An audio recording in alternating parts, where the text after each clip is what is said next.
Our next question is relating to aid volunteers like ourselves. I wanted to ask you, in what capacity can we, aid volunteers based here in the US, help you with the campaigns and the work that you undertake in India, and especially I think around the right to food work that you're doing?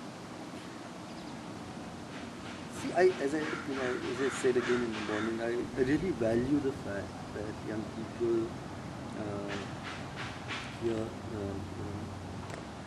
half a planet away from their own countries, remain engaged emotionally and otherwise. And I see a value in that in itself. Uh, I do believe that many of these battles are battles that have been fought first in the hearts and minds of people. And it is really, our government will act in a certain kind of way if we believe that it should act in a certain kind of way. And I think that it is in raising these issues and keeping up these questions of debate that it's important. On the other hand, I have a word of caution as well. I do believe, this is a very problematic thing to say, but I would like to say it in all honesty. I do believe that organizations like aid, which are based here, need to also be very conscious of retaining a sense of humility when they engage with people working. And there is, if you're not careful, the fact that you control money sometimes gives you a sense of having power. And I think that you must recognize that A, it's not your personal money. And B, even if it was, the much more difficult work is being done by people who have chosen not to make that money and are doing work. So if there has to be a hierarchical relationship, it has to be of you having the relationship of which is lower in the hierarchy as compared to the people working. But when we control money, we often tend to push the hierarchy. And I've observed it gently from a distance several times. So I think that it's important for you to engage and support, but in a way with a great deal of humility. So that's one thing that I'd like to say. And it's really tough, I think, to think about what we can do. I would have, I'm just sort of parachuting in, and I think that having small amounts of money and being, available to make a difference. Clearly, you choose, you have to make choices. I would say fellowships, for instance, would be a really valuable thing to do. And the more that one can support young people about your age who have chosen, made different life choices, and would benefit from support and friendship and assistance that is given in a way that is not patronizing and respectful, would be really helpful. I mean, if you could support 200, 300 people working on these issues in different parts of the country, I really think that that's of great value. One small thing, like the new FCRA rules, actually the government changed it so that they added a new clause saying the NGOs which support work in India should not support work which causes any political activity. And that is very, very broadly defined. That the very thing you said as to support fellows is going to become very hard for organizations like us.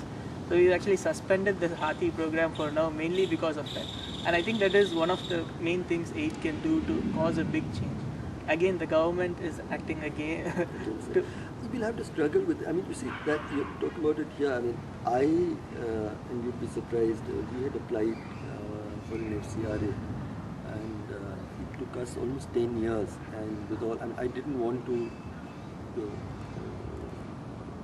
make. I wanted to move in the normal course, and we were actually. I mean, it was turned down repeatedly because I did strong positions on issues like communalism, etc. Which organization? The Center for Equity Studies, which I am director of. And at one place, I said I want to know the reasons through the RTI. And the reason formally that I found on paper was that we engage in political activities. And the reason was that one of the activities we said was the political education of youth for secularism and democracy. And it was really so interesting that was actually seen as work that disqualified us for the CRA. And so I think that this is these are battles that we need to fight. But I don't think that those are reasons why we should not. I mean, I still would say a fellowship program is important. I'd also say that I think that sitting here, there's a certain kind of radicalism in inverted commas that we often choose to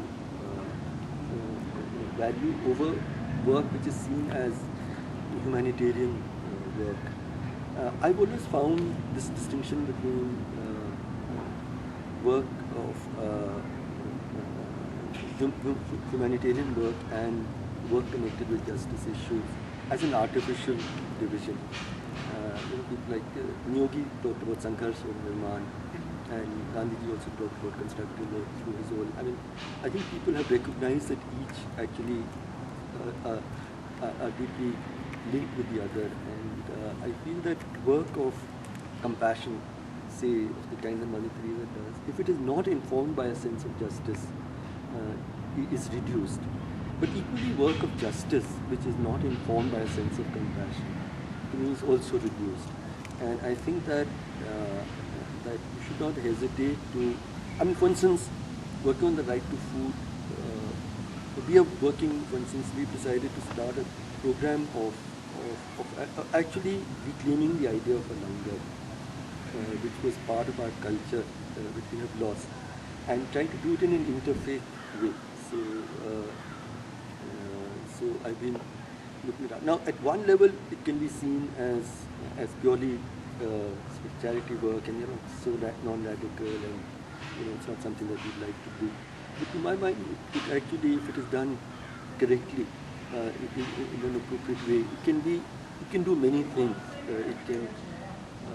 It's a way of engaging with people of disadvantage in a way that is respectful, which our cultures understood and which we have lost along the way.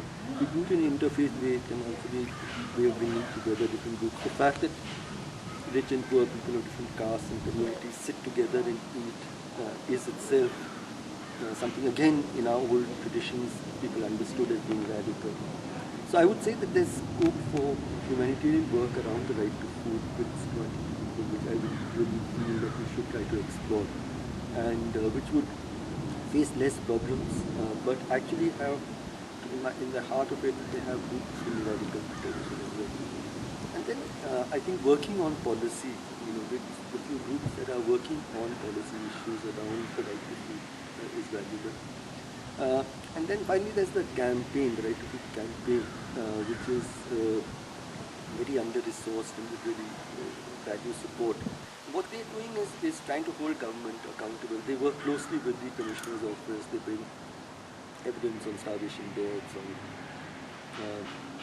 on the failure of implementation of PDS and other programs. And we use that to hold governments accountable. So work of that kind again would be useful to do. And there are many other things. I mean, this is just illustrative. I think there's a lot that can be done. I think now we have more of a broader question about some of the choices that you have made. In 2002, in protest, you resigned from the civil services in India, and you've also since then taken on some very challenging issues. So, given that you've been in the system for a while, and then now you're still part of it in some ways, but not probably as directly engaged as you were as an IAS officer, what personally motivates you to take on some of these challenging issues? And what motivated you when you were younger, and what motivates you now